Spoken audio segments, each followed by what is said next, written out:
মানে সালমান এফ রহমান সাহেবের এই ল্যাব রিপোর্টটা আমি কোথাও ফাঁস করে দেই কিনা। এবং যার ফলে কিন্তু এত নাটক আমাকে, যদি আপনি আমাকে যে মামলা, যেই ধারায় এটা মামলা হয়েছিল 420, 406, ম্যাক্সিমাম এটা হয়তো আপনার 1 মাস বা 2 মাসে আপনার এটা জামিন হয়ে যাওয়ার কথা, ঠিক আছে। যার ফলে কিন্তু আমাকে সাতক্ষীরায় নিয়ে যাওয়া, সাতক্ষীরার থেকে আপনার কি বলে র্যাবের হেলিকপ্টারে নিয়ে আসা, এই নাটকগুলা তৈরি করা।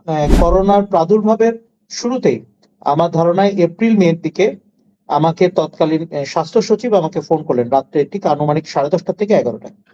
উনি ফোন করে আমাকে বললেন যে বেসরকারি হাসপাতাল কেউ আগায় আসতেছে না, আপনার 2টা হাসপাতাল আছে, এই হাসপাতাল 2টা আপনাকে করোনার জন্য দিতে হবে।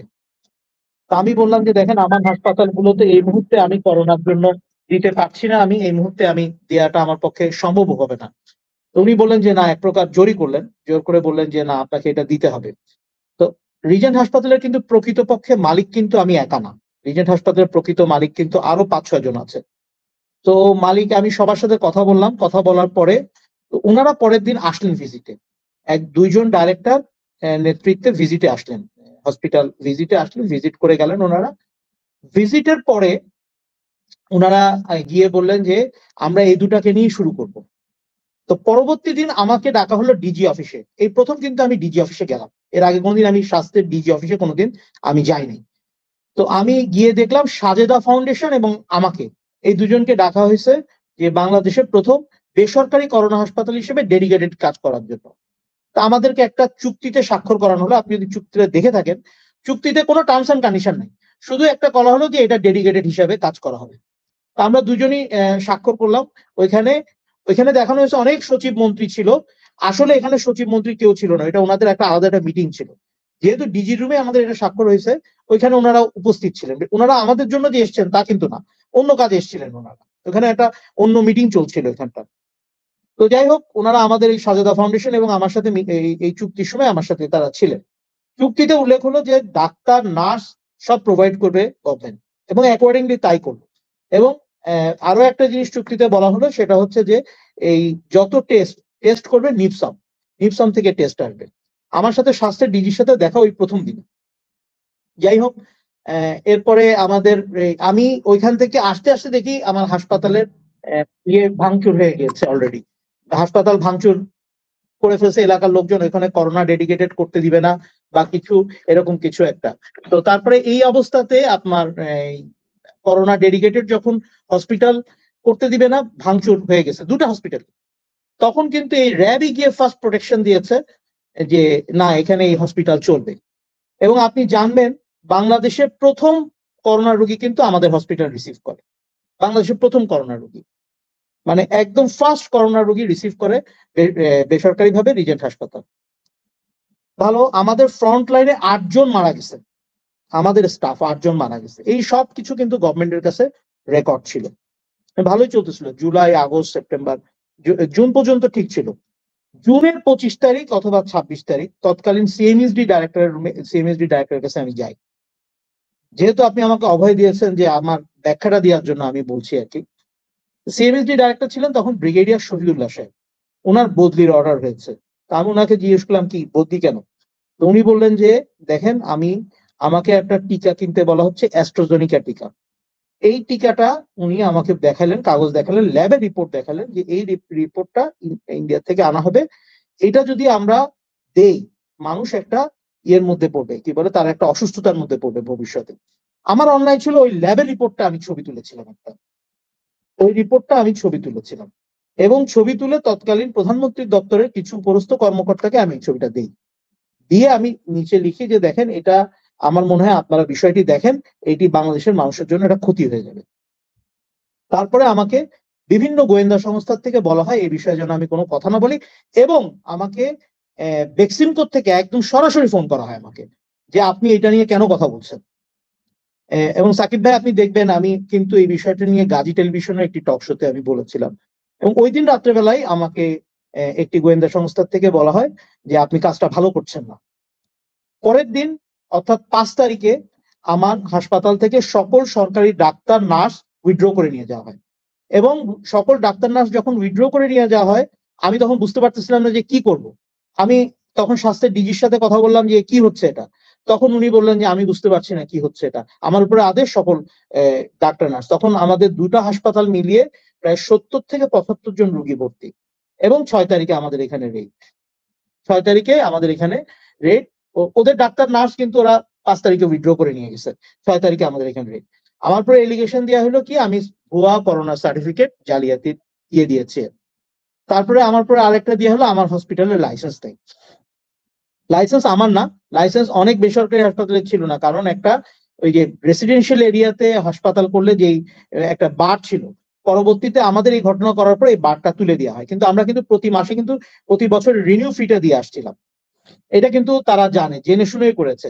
আরেকটা জিনিস হচ্ছে সাকিব ভাই দেখেন, বসুন্ধরাও কিন্তু তখন একটা ফিল্ড হসপিটাল করেছে, সেখানে কিন্তু গভর্নমেন্ট অর্থায়ন করেছে। আমার এখানে কিন্তু কোনো গভর্নমেন্ট অর্থায়ন করে নাই, সেই ফিল্ড অ্যাম্বুলেন্সের কিন্তু খোঁজ নাই। পরবর্তী থেকে দেখবেন 3 মাস 3.5 মাস আপনার পরে কিন্তু এখানে কোনো রুগীও যায় নাই, কোনো লোকও নাই, এবং তারা অপারেটও করে নাই, অথচ তারা কিন্তু ফিল্ড অ্যাম্বুলেন্স করছে।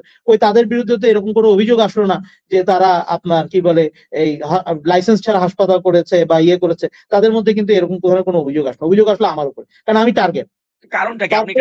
আপনি কি সালমান এফ রহমানের টার্গেট হয়েছিলেন? সালমান এফ রহমানের টার্গেট হয়ে গেলাম আমি, একদম পুরোপুরি ওনার টার্গেট হয়ে গেলাম আমি, এবং শুধু উনি না, উনি সহ সংশ্লিষ্ট লোকজনের টার্গেট হয়ে গেলাম। এবং আমাকে তারপরে যখন মামলা হলো, মামলা হওয়ার পরে তৎকালীন স্বরাষ্ট্রমন্ত্রীকে আমি বললাম যে আমার নামে মামলা কেন? উনি বললেন আমার কিছু করার নাই।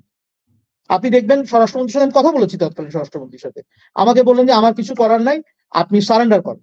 এর মধ্যে র্যাবের ইন্টেলিজেন্স ডিপার্টমেন্ট থেকে আমাকে ফোন দিল, তখন আমার বাবা খুব অসুস্থ, আমার বাবা। এবং আমার বাবাকে আমার হসপিটালে প্রথমে ছিল, যেহেতু আমার হসপিটালে কার্ডিয়াক ইউনিট ছিল না, তো উনাকে আয়েশা মেমোরিয়াল হসপিটালে আমরা শিফট করলাম। তো বিষয়টি আমি সকলকে জানাই যে দেখেন আমাকে কোনো ইয়ের মধ্যে ফেলেন না, আমার বাবা খুব অসুস্থ, আমার মা মারা গিয়েছে 2009 সালে, আমার একটাই মাত্র সম্বল আমার বাবা খুব অসুস্থ। তো কে কার কথা শুনে, মানে আমাকে জবাই দেওয়া দরকার। আপনি টক শোতে গিয়ে আওয়ামী লীগের পক্ষে আপনি যেভাবে গলাবাজি করতেন, এবং আপনাকে টক শোতে দেখলেই তখন আমাদের মনে একটা বিরক্তির উদ্রেক হতো যে হ্যাঁ, আমি আপনার সাথে ডিসএগ্রি করছি না, আমি ডিসএগ্রি। তাইলে এই সরকার কেন আবার আপনার বিরুদ্ধে চলে গেল? যেই সরকারটিকে আপনি ডিফেন্ড করতেন, তাদের একটা এরকম যারা জবরদখল করে ক্ষমতায় বসেছিল, আপনি ওই স্বৈরাচারের পক্ষে কথা বলতেন। তাইলে ওই স্বৈরাচার আবার আপনার বিরুদ্ধে গেল কিভাবে? ভাই ওনাদের সমস্যাটা হচ্ছে, যখনই ওনাদের ওনাদের ধারণা ছিল যে এই কপিটা আমি কোথাও ফ্ল্যাশ করে দেই কিনা, এই যে ল্যাব রিপোর্টের, মানে সালমান এফ রহমান সাহেবের এই ল্যাব রিপোর্টটা আমি কোথাও ফাঁস করে দেই কিনা। এবং যার ফলে কিন্তু এত নাটক আমাকে, যদি আপনি আমাকে যেই মামলা, যেই ধারায় এটা মামলা হয়েছিল 420 406, ম্যাক্সিমাম এটা হয়তো আপনার 1 মাস বা 2 মাসে আপনার এটা জামিন হয়ে যাওয়ার কথা, ঠিক আছে। যার ফলে কিন্তু আমাকে সাতক্ষীরায় নিয়ে যাওয়া, সাতক্ষীরা থেকে আপনার কি বলে র্যাবের হেলিকপ্টারে নিয়ে আসা, এই নাটকগুলা তৈরি করা। আচ্ছা, এই যে আপনি নাটক বলছেন, আমি একটু জানতে চাই। আপনি কি তাহলে সাতক্ষীরায় ছিলেন না? তারা না বলছে না আপনার না, প্রশ্নই ওঠে না। আমাকে র্যাবের ইন্টেলিজেন্স ডিপার্টমেন্ট ডেকে পাঠায়, আমি আচ্ছা। ডেকে পাঠায়, আমি তাদের এখানে যাই। র্যাব হেডকোয়ার্টারের নিচে একটি রুমে আমাকে রাখা হয়, র্যাব হেডকোয়ার্টারের একটি নিচে আমাকে রাখা হয়। 14 তারিখ আনুমানিক সন্ধ্যা 6টা, আনুমানিক সন্ধ্যা 6টার সময় আমাকে 4-5 জন ওই রুমে প্রবেশ করে এর মধ্যে কিন্তু আমার বাবা মারা যায়, আমি কিন্তু বিষয়টি জানি না। 10 তারিখে আমার বাবা মারা যায়, আমি কিন্তু জানি না। 11, 12, 13 আমি কিন্তু একদম ওই রুমেই, একটা রুমেই। 14 তারিখে আপনার আমাকে ওইখান থেকে হঠাৎ করে চোখ বেঁধে ফেলে আমাকে মাইক্রোবাসে তোলা হয়। তুলে আপনার যখন আমাকে পুরানো এয়ারপোর্টে নিয়ে যাওয়া হয়, এটা কিন্তু সন্ধ্যাবেলার কথা বলতেছি আমি। গামছা, তারপরে আপনাকে লুঙ্গি বা এই যে আপনার গায়ে কাদা এটা তো 15 তারিখের ঘটনা, আমি 14 তারিখের ঘটনায় আসতেছি। 14 আচ্ছা। তারিখে সন্ধ্যার সময় আমাকে নিয়ে যাওয়া হয় ওইখান থেকে পুরাতন বিমানবন্দর। এবার পুরাতন বিমানবন্দর আমি কিভাবে বুঝলাম, যখন আমাকে গাড়ির থেকে নামানো হয় ওই গামছাটা খুলে যায়, তড়িঘড়ি করে আবার গামছা বাঁধতে আমি দেখি যে আমাকে পুরাতন বিমান, আনুমানিক সন্ধ্যা 7টায়। আপনারা ওইখানকার সিসিটিভি ফুটেজ চাইলেও আপনারা চেক করতে পারেন। 2020 সালের 14ই জুলাই ওইখান থেকে আমাকে নিয়ে যাওয়া হয় হচ্ছে আপনার র্যাব 6-এ, র্যাব 6, এবং আপনি ওইখানে যিনি কমান্ডিং অফিসার ছিলেন লেফটেন্যান্ট কর্নেল ফিরোজ, ভদ্রলোক বোধহয় এখন অবসরে আছেন, ওনার সাথেও আপনি বিষয়টি জানতে পারবেন। ওইখানে আমাকে রাত্রেবেলা নিয়ে যাওয়া হয়, রাত্রেবেলা 3টার সময়, আমি এখন টাইম গুলা বলছি, রাত্রে 3টার সময় আমাকে নিয়ে যাওয়া হয় সাতক্ষীরা সীমান্তে, এবং প্রথমে কথা ছিল আমাকে ক্রস ফায়ার দেওয়া। এবং যখন ওই সীমান্তে আমাকে নিয়ে যাওয়া হয়, এই সীমান্তে আমাকে অজু করানো হয়, আমাকে বলা হয় যে আমার কোনো শেষ ইচ্ছা আছে কিনা, যদিও শেষ ইচ্ছা তারা আমার কিভাবে পূরণ করতে আমি জানি না। অজু করানো হয় এবং আমাকে বলা হয় আপনি কলেমা পড়েন। এই সময় একটি ফোন আসে, এনাদেরই একজনের মধ্যে একজন ফোন আসে, ফোনটাতে কার ফোন আসলো আমি ঠিক জানি না, আমাকে বলা হলো যে এ যাত্রায় তুই বেঁচে গেলি, বলে আমাকে তখন নৌকার কাছে নিয়ে যাওয়া হয়। নৌকার কাছে নিয়ে গিয়ে আমাকে ওইখান থেকে গ্রেপ্তার দেখায়। দেখেন নৌকা আছে কিন্তু মাঝি নাই, আমি আছি। এই গামছা টামছা একদম ইনস্ট্যান্টলি তৈরি করা। আচ্ছা, দেখেন কোমরে বেল্ট নাই কিন্তু পিস্তল আছে, বেল্ট ছাড়া পিস্তল থাকে কিভাবে? আবার ওই যে অনেকে আমাদের দর্শকরা লিখেছে আপনি কি কোনো বোরকা পরেছিলেন, মানে কোনো বোরকা পরে পালিয়ে যাচ্ছিলেন ওটা এরকম? না, ওরা একটা ইয়ে পরিয়েছে আমাকে। তখন তো আপনি যখন আন্ডার দিন মানে বন্দুকের ইয়েতে থাকবেন, যা দিবে আপনাকে তাই পড়তে হবে। আমাকে তখন ওরা বললো যে এটা পিপি, এটা আপনাকে পড়তে হবে।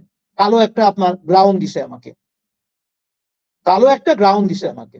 তো তারপরে ব্যাপারটা দেখেন, অনেকটা মানে কাকতালীয় হলো। সালমান এফ রহমানকে যখন আটক করা হলো আইনমন্ত্রীর সাথে নৌকার মধ্যে দেখেন করে। এটা আল্লাহর বিচার, হ্যাঁ, একদম আল্লাহর বিচার এটা। দেখেন আচ্ছা, তারপরে কি হলো, আমাকে যখন সাতক্ষীরা নেওয়া হলো, সাতক্ষীরা আমার বিরুদ্ধে দুটো মামলা করা হলো। একটা মামলা ফরেন কারেন্সি অ্যাক্ট, সেটা বলা হলো যে আমার কাছে ইন্ডিয়ান রুপি পাওয়া গেছে। আপনি চিন্তা করবেন সাকিব ভাই, আমার বাড়ি কিন্তু সাতক্ষীরাতে। সাতক্ষীরাতে যদি আমার বাড়ি থেকে থাকে, আমি কি ক্রস বর্ডারে, কেউ কি পিস্তল নিয়ে বসে থাকে? একদিকে বিএসএফ একদিকে বিজেপি, কেউ কি ক্রস বর্ডারে পিস্তল নিয়ে বসে থাকে? ওই জায়গাটাতে আমাকে নিয়ে আমার বিরুদ্ধে দুইটা মামলা করা হলো, একটা ফরেন কারেন্সি অ্যাক্টে আর একটা অস্ত্র আইনে। ওইখানে মামলা করা হয়। নিয়ম হচ্ছে যদি আপনার ওইখানটা যদি প্রিয় হয়, আমাকে ওইখানে গ্রেপ্তার দেখাইতে হবে। ওইটা গ্রেপ্তার না দেখায় আমাকে ঢাকায় নিয়ে আসা হলো। একই দিন রাত্রেবেলা আমার বিরুদ্ধে আরেকটা অস্ত্র মামলা করা হলো ঢাকায়। এটা সারওয়ার স্যার ভালো বলতে পারবেন, স্যার এটা এই মামলা সম্পর্কে ব্যাখ্যা দিতে পারবেন।